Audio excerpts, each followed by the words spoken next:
Hello दोस्तों, मैं हूं आपकी कुमकुम भट्ट। नमस्ते, प्रणाम करती हूं। बहुत ज़रूरी सूचना लेके आई हूं। बहुत ज़रूरी सूचना लेके आई हूं। और देवर भाभी का नोक झोंक सुनिएगा और बताइएगा। हमारे तो हर बाजी लागल देवरवा, हमारे तो हर बाजी लागल देवरवा, हमारे तो हर बाजी लागल देवरवा। पहली बाजी कुअनवा पे लागल, पहली बाजी कुअनवा पे लागल, हमारे बलटी तोर रसी देवरवा, हमारे बलटी तोर रसी देवरवा, हमारे तोर बाजी लागल देवरवा, हमारे तोर बाजी लागल देवरवा।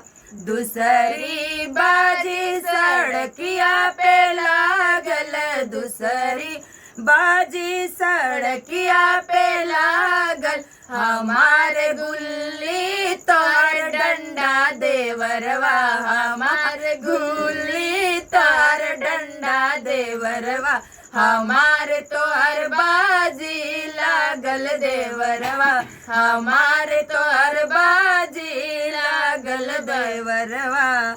तीसरी बाजी से जरिया पे लागल, तीसरी बाजी से जरिया पे लागल, हमारे गद्दा तोर तकिया देवरवा, हमारे गद्दा तोर तकिया देवरवा, हमारे तोर बाजी लागल देवरवा, हमारे तोर बाजी लागल देवरवा।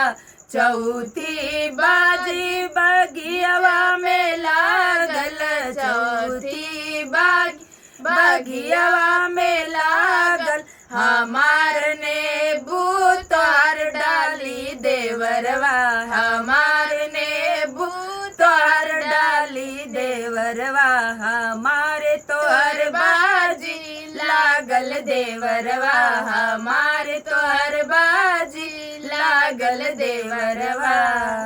तो ये गीत कैसा लगा देवर भाभी का आप लोग कमेंट में जरूर बताइएगा। फिर मिलती हूँ नेक्स्ट वीडियो में, तब तक के लिए राधे राधे।